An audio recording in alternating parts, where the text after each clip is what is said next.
بسم اللہ الرحمن الرحیم۔ السلام علیکم۔ غیب کی باتیں اس پروگرام کے ساتھ نیو یارک سے لائیو آپ کی خدمت میں حاضر ہیں۔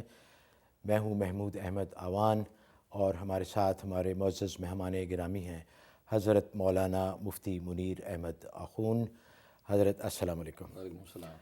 حضرت مفتی منیر احمد آخون پاکستان کی مشہور اور معروف اسلامی درسگاہ جامعۃ العلوم الاسلامیہ بنوری ٹاؤن سے سند یافتہ ہیں اور وقت حاضر کی بہت ہی عظیم اور معروف علمی اور روحانی شخصیات ہیں۔ آپ نے اپنے دور کی معروف علمی اور روحانی شخصیات سے بھرپور استفادہ حاصل کیا۔ یہ ہماری خوش قسمتی ہے کہ اتنی عظیم شخصیت اس مادی دور میں ہمارے ساتھ ہر اتوار کو اپنا وقت نکال کے حضرت تشریف لاتے ہیں اور آپ کے مسائل اور ان کا حل قرآن و سنت کی روشنی میں آپ کو بتاتے ہیں۔ حضرت کیسے ہیں؟ الحمدللہ۔ حضرت آج طبیعت واقعی بہت بوجھل ہے۔ آج پاکستان میں جو واقعہ ہوا ہے، ایسے واقعات تو ویسے ہر روز کوئی نہ کوئی واقعہ ایسا سننے میں آتا ہے، لیکن آج تو بہت ہی طبیعت خراب ہے، اسپیشلی جو 2 مئی کو ہوا۔ پھر اس کے بعد آج پاکستان کی نیوی کا جو ہیڈ کوارٹر ہے وہاں ایک نیول شپ PNS مہران، اس کے اوپر دہشت گردوں نے حملہ کیا۔ یہ ایک بہت ہی لمحہ فکریہ ہے ہمارے لیے۔ ہمارے انفرادی مسائل تو اپنی جگہ، لیکن میں سوچتا ہوں کہ امت اجتماعی طور پر آج کل بہت پریشان ہے۔ ہر قسم کی پریشانی، پستی، ذلت، ہر کوئی ہم پہ تہمت لگا رہا ہے، ہر کوئی مسلمانوں کو برا بھلا کہہ رہا ہے۔ تو حضرت اس بارے میں فرمائیے کہ بحیثیت امت اجتماعی طور پہ ہمیں کیا کرنا چاہیے؟ کوئی توبہ کا عمل کرنا چاہیے، اللہ سے دعا کرنی چاہیے، یا ہم پہ کیا ذمہ داری ہے کہ اس وقت جو دور ہے اتنی مشکل کا اور پریشانی کا، اس میں بحیثیت امت ہمیں کیا کرنا چاہیے؟ نحمدہ ونصلی ونسلم علی رسولہ الکریم، اما بعد۔ اس میں شک نہیں کہ پاکستان میں جو آج واقعہ ہوا بڑا دلدوز واقعہ ہے۔ ہم ان شہداء کے لیے بھی دعا گو ہیں، اللہ تبارک و تعالی ان کے درجات بلند فرمائے۔ ان کے ورثاء کے لیے بھی دعا گو ہیں کہ ان کو صبر جمیل عطا فرمائے، اور ملک و ملت کے لیے بھی دعا گو ہیں کہ اللہ اس کے ذرے ذرے کی حفاظت فرمائے۔ حقیقت تو یہ ہے کہ قرآن کریم میں اللہ تبارک و تعالی نے اس بات کو واضح کر دیا ہے کہ جو مصائب آتے ہیں اس کی بنیاد کیا ہے۔ وما اصابکم من مصیبت فبما کسبت ایدیکم، کہ کسی بھی قسم کی مصیبتیں جو تم پہ ٹوٹتی ہیں اس کی بنیاد تمہاری اپنے ہاتھوں کی کمائی ہے۔ انسان کا اپنا عمل، قول، اپنا فعل اور حال ہی اس کی وجہ بنتا ہے۔ باقی جو حالات اس وقت پوری امت کو درپیش ہیں، اس کے حوالے سے قرآن کریم 1400 سال پہلے ہمیں رہنمائی کر چکا ہے۔ چنانچہ سورۃ آل عمران کی آیت نمبر 186 میں اللہ تبارک و تعالی ارشاد فرماتے ہیں کہ لَتُبْلَوُنَّ فِي أَمْوَالِكُمْ وَأَنفُسِكُمْ، کہ ضرور بضرور تمہیں آزمایا جائے گا تمہارے مالوں اور تمہاری جانوں کے نقصان کے بارے میں۔ وَلَا تَسْمَعُنَّ مِنَ الَّذِينَ أُوتُوا الْكِتَابَ مِنْ قَبْلِكُمْ وَمِنَ الَّذِينَ أَشْرَكُوا، اور ضرور بضرور تم سنو گے اہل کتاب سے اور مشرکین سے اذًا کثیرہ، دلوں کو دکھانے والی باتیں، اذیتناک باتیں تم ضرور بضرور سنو گے۔ اب اس وقت مسلمان کیا کریں؟ تو آگے ہدایت دے دی، وَإِن تَصْبِرُوا وَتَتَّقُوا، اگر تم صبر و تقوی اختیار کرو گے تو فَإِنَّ ذَلِكَ مِنْ عَزْمِ الْأُمُورِ، یہ ہمت والوں کی باتیں ہیں۔ تو گویا کہ اس وقت امت کو صبر و تقوی کا دامن پکڑنا ہے، ٹالرنس کے ساتھ، تحمل بردباری کے ساتھ اپنی زندگی کو آرگنائز کرنا ہے۔ اس لیے کہ آج آپ دیکھیں کہ مسلمانوں کی صفوں میں تشدد اور اختلاف ہے، اور یہ اختلاف تو اتنی بری چیز ہے کہ سرکار دو عالم صلی اللہ علیہ وسلم کے زمانے میں 2 مسلمان آپس میں جھگڑنے لگے ہیں تو اللہ تبارک و تعالیٰ کی لیلۃ القدر کی تاریخ کی جو رحمتی اٹھ گئی، جبکہ آپ صرف دو شخص آپس میں تو میں کیا، انہوں نے اس بنیاد پہ اللہ تعالیٰ نے وہ اتنی بڑی رحمت کو اٹھا لیا، جبکہ آپ صلی اللہ علیہ وسلم کی بابرکت شخصیت موجود ہے۔ تو آج آپ دیکھتے ہیں کہ آج تو جو حال ہے، لوٹ گھسوٹ ہے تو امت کے اندر، تو یہ تشدد اور اختلاف، اس لیے قرآن نے بھی کہا وَلَا تَنَازَعُوا فَتَفْشَلُوا وَتَذْهَبَ رِيحُكُمْ، کہ تم آپس میں تنازع نہ جھگڑا نہ کرو اور آپس میں، ورنہ تم پھسل جاؤ گے اور تمہاری جو ہے ہوا اکھڑ جائے گی۔ تو آج جو امت ہلکی ہوئی ہوئی ہے اس کی بنیاد یہی ہے کہ آج صفوں کے اندر جو تشدد ہے، آپس میں دلوں کے اندر جو کدورت ہے، وہ بنیاد ہے۔ اس کا حل یہ ہے، صرف ایک چھوٹا سا حل ہے، وہ ہے اتحاد اور محبت، کہ جب اتحاد اور محبت صفوں کے اندر پیدا ہو جائے تو اللہ تبارک و تعالی خود قرآن کریم میں کہہ چکا ہے کہ وَأَنْتُمُ الْأَعْلَوْنَ إِن كُنتُم مُؤْمِنِينَ، اگر تم جو ہے مومن ہو، سچے مومن بن جاؤ تو تم ہی بلند رہو گے۔ اور ایمان کا بنیادی تقاضا اتحاد اور محبت ہے کہ مسلمانوں میں اتحاد اور محبت ہو۔ اب لوگ یہ کہتے ہیں جی اتحاد محبت کیسے پیدا ہوگی، اتنی بڑی امت ہے۔ بڑا آسان سا نسخہ ہے، وہ یہ کہ ہر مسلمان اپنے گھر میں بیٹھے ہوئے دوسرے مسلمان سے اپنے دل کو صاف کر لے، واہ، بس، اور اس کے ساتھ دل کی چاہت کے ساتھ اس کے ساتھ محبت کا اظہار کرتے ہو، خدا سے اس کے لیے خیر مانگے۔ تو جیسے یہ حالات قلوب بدلنے لگیں گے، اللہ تبارک و تعالیٰ قالب کو بھی بدل دیں گے اور خدا کی رحمت ساتھ لے۔ اچھا حضرت، اعمال کے اعتبار سے بھی کچھ بتائیے کہ اس وقت امت کا جو حال ہے اعمال کے اعتبار سے وہ بھی بہت پتلا ہے، جی جی، تو اس سلسلے میں بھی کوئی توبہ کی طرف رجوع بھی اور کرنا اس میں چاہیے؟ ظاہر ہے کہ توبہ تو بنیاد ہے ہر چیز کی۔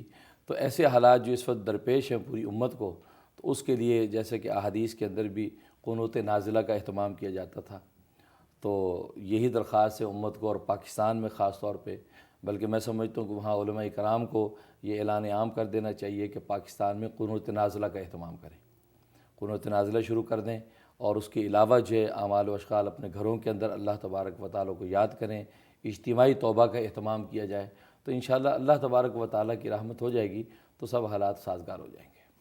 اچھا حضرت، کالز کا سلسلہ بھی شروع کرتے ہیں۔ پہلی کال، جی السلام علیکم۔ وعلیکم السلام جی کون، کہاں سے؟ سر میں بالٹیمور سے بول رہی ہوں، محمودہ۔ جی جی فرمائیے۔ میرے 2-3 سوال ہیں۔ سب سے پہلے تو آپ کے پروگرام کی بہت بہت تعریف کرتی ہوں، بہت بہت شکریہ آپ کا۔ ہم بہت کچھ سیکھنے کا موقع ملتا ہے۔ میرا پہلا سوال ہے، میری امی ہیں تو وہ اکثر شکایت کرتی ہیں ان کا جسم بہت جلتا ہے، تو کچھ سمجھ نہیں آتی، سب ٹیسٹ ریزلٹ ٹھیک ہیں بلڈ کے، تو کچھ سمجھ نہیں آتی، اس کے بارے میں کچھ بتائیے۔ اور دوسرا سوال ہے، میری بہنیں ہیں، میرے بھانجے ہیں ماشاءاللہ، وہ آرٹسٹک ہیں، اگر ان کے لیے کوئی وظیفہ میں کر سکوں تو، یا ان کی امیوں کو بتا سکوں۔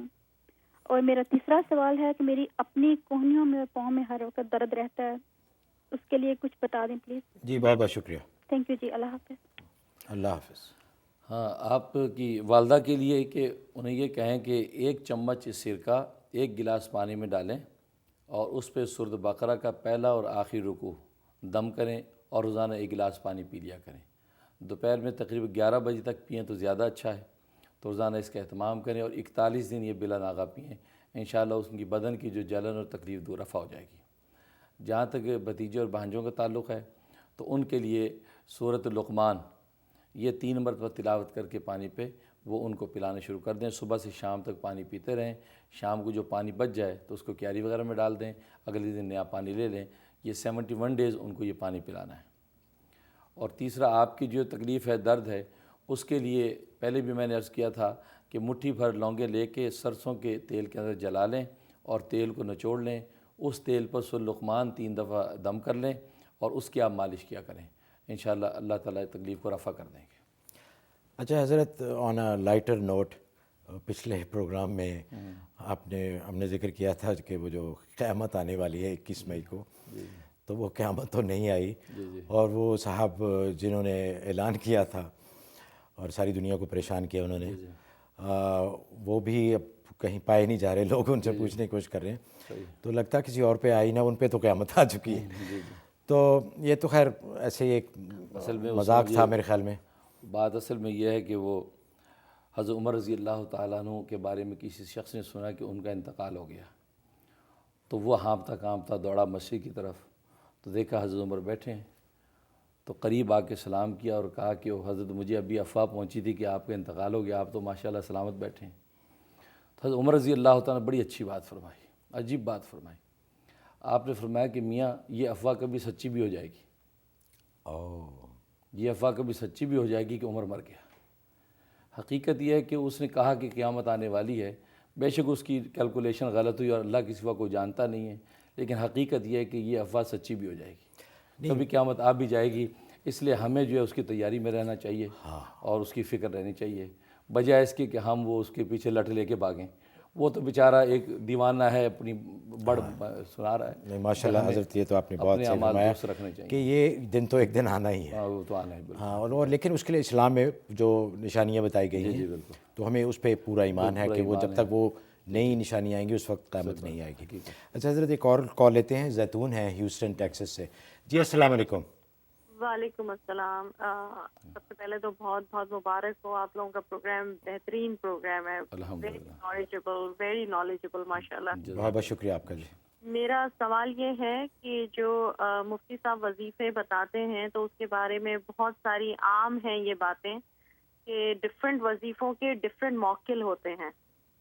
تو اگر کوئی ایک وظیفہ پڑھا ہو آلریڈی پہلے سے اور پھر مفتی صاحب کا بتایا ہوا وظیفہ سپوز ہیلتھ کے لیے پڑھ لے یا کسی اور وجہ سے پڑھ لے, یا ڈیلی یوز میں کچھ اور ہم پڑھ رہے ہیں, جیسے جمعرات کو اگر بہت سارے لوگوں کی عادت ہوتی ہے سورہ بقرہ پڑھ رہے ہوتے ہیں, جی جی, اور اگر مفتی صاحب کا وظیفہ بتایا ہوا پڑھ لیں, یا کسی جگہ ہم ختم وغیرہ میں جاتے ہیں وہاں وہ کہتے ہیں آیت کریمہ پڑھ لیں, وہ ختم ہو جائے گا, اس کے بعد پھر دوسرا ایک یاسین شریف کا وظیفہ پڑھ لیں. جی تو میرا سوال یہ ہے, اور یہ بہت سارے لوگوں کا کوشچن ہے, کہ کیا ان کے ڈفرینٹ موقع ہوتے ہیں, اور اگر ہوتے ہیں تو ہمیں کیسے پتہ چلے کہ کس کا کس کے ساتھ میچ ہوگا یا نہیں ہوگا, یا کیا نقصان ہوگا. جی بہت بہت اچھا سوال ہے. اچھا حضرت یہ واقعی بہت لوگ, کیونکہ جیسے آپ نے پہلے فرمایا تھا کہ آپ ایک مرشد سے بیعت کریں, اب ایک مرشد نے ایک وظیفہ بتایا ہے, وہ انہوں نے شروع کر دیا, پھر کسی اور سے کو ملے, وہ کسی اور مولانا کو ملے, وہاں سے انہوں نے کچھ اور بتا دیا, وہ بھی پڑھنا شروع کر دیا, پھر کسی اور کو ملے, انہوں نے کچھ, تو آیا اس سے کچھ فرق پڑتا ہے یا ایک ہی پہ عمل کرنا چاہیے؟ جی اصل میں جہاں تک یہ موکلوں کا جو تصور ہے کہ فلاں وظیفہ کا ایک موکل ہے, فلاں صورت کا موکل, تو قرآن و احادیث میں ایسی کوئی تصریح موجود نہیں ہے. باقی یہ ہے کہ حدیث میں آتا ہے کہ دو موکل, یعنی ایک شیطان اور ایک فرشتہ ہر ایک کے ساتھ لگا ہوا ہے. فرشتہ اس کو نیکی کی ہدایت کرتا ہے اور شیطان اس کو انسان کو برائی کی طرف لے کے جاتا ہے. یہ دو جو ہے انسان کے اوپر مسلط رہتے ہیں. اس کے علاوہ جو وظائف کے موکل جو عام طور پہ عاملوں کے اندر ہی ایک رائج ہے اس سلسلہ, تو قرآن و حدیث میں اس کی کوئی تصریح نہیں ہے, لہذا اس سلسلے میں پڑھنے کی ضرورت نہیں ہے. بس یہ کہ سیدھے سیدھے اعمال جو ملتے ہیں, اذکار ملتے ہیں, اس کو پڑھیں. ہاں اتنا زیادہ نہ پڑھیں کہ طبیعت پر بوجھ ہو, طبیعت اگر کمزور ہے تو تعداد کم زیادہ کر سکتے ہیں, لیکن باقی یہ کہنا کہ وہ آپس میں ٹکراؤ ہوتا ہے وغیرہ وغیرہ, تو ایسی چیزیں جو ہے قرآن و حدیث میں اس کی کوئی صراحت نہیں ہے, اور نہ ہمیں اس کی بحث میں پڑھنا چاہیے. اچھا حضرت ایک مسئلہ ہے جس کا جو ہم مسلمان غیر ممالک میں خاص طور پہ یورپ اور امریکہ میں رہتے ہیں, ہمیں اس سے بڑا واسطہ پڑتا ہے, وہ ہے حلال اور حرام کا. خاص طور پہ جو اشیاء خورد و نوش ہیں, کھانے پینے کی چیزیں ہیں, اس بارے میں بہت سارے لوگوں کو پریشانی ہے. ایک طبقہ تو یہ کہتا ہے کہ جی یہاں پہ ہم رہتے ہیں اور یہاں چونکہ آسانی سے اویلیبل نہیں ہیں, اور جس طرح ایک تحقیق ہونی چاہیے وہ یہاں ہم نہیں کر سکتے, تو اس لیے ہر چیز حلال ہے. اور دوسرا طبقہ ہے جو کہ جن کا برعکس, وہ کہتے ہیں کہ بالکل یہ ٹھیک نہیں ہے, جو حلال ہے وہ حلال ہے, جو حرام ہے وہ حرام ہے. تو اس بارے میں کیا فرماتے ہیں آپ؟ اصل میں اس بارے میں دارالعلوم دیوبند کے مفتی اعظم مفتی نظام الدین اعظمی رحمۃ دامت برکاتہ العالیہ نے اپنے نظام الفتاویٰ میں بڑی اچھی بات لکھی ہے, اور وہ انہوں نے الاشباح والنظائر, یہ فقہ کی بڑی مستند ایک کتاب, اس کے حوالے سے لکھا ہے کہ جن ممالک میں حلال حرام دونوں طرح کی چیزیں ملتی ہیں, جیسے امریکہ یورپ ہیں, تو حلال حرام دونوں طرح کی چیزیں جہاں ملتی ہوں, تو وہاں کسی چیز کے حرام ہونے کے لیے اس پر ثبوت ضروری ہے. اگر اس کی حرمت پر آپ کے پاس ثبوت ہے تو وہ چیز حرام ہے, وہ حلال نہیں. اگر اس کی حرمت پر آپ کے پاس کوئی ثبوت نہیں ہے تو اس کو حلال کنسیڈر کیا جائے گا شریف فتوے کی روح سے. چنانچہ یہاں پر اس کے ریپر پہ دیکھیں انگریڈینٹس جو لکھے ہوئے ہیں, ان انگریڈینٹس کے اندر اگر کوئی ایسی چیز ہے تو ظاہر ہے کہ پھر وہ حرام. یا یہاں کمپنی کو کال کریں تو دیانتداری سے آپ کو بتاتے ہیں کہ اس میں اینیمل انزائم ہیں یا کوئی ایسی چیزیں ہیں, تو وہ چیز حرام کنسیڈر ہوگی. لیکن اگر آپ کو ایسا کوئی ثبوت فراہم نہیں ہوا تو وہ چیز شریف فتوے کی روح سے حلال کنسیڈر ہوگی, آپ اس کو استعمال کر سکتے ہیں. ویسے آپ کا دل نہ مانے تو آپ کی مرضی ہے, لیکن وہ حرام قرار نہیں دی جائے گی. اچھا ماشاءاللہ. اچھا حضرت ایک بریک پہ جاتے ہیں, اور بریک کے بعد بڑی انٹرسٹنگ ای میلز ہیں. ذبیحہ کے بارے میں بھی آپ سے دریافت کرنا ہے کیونکہ یہ بھی بہت بڑا مسئلہ ہے, اور کچھ جنات کے بارے میں سوالات ہیں. تو حاضر ہوتے ہیں ایک بریک کے بعد, اور بریک پہ جانے سے پہلے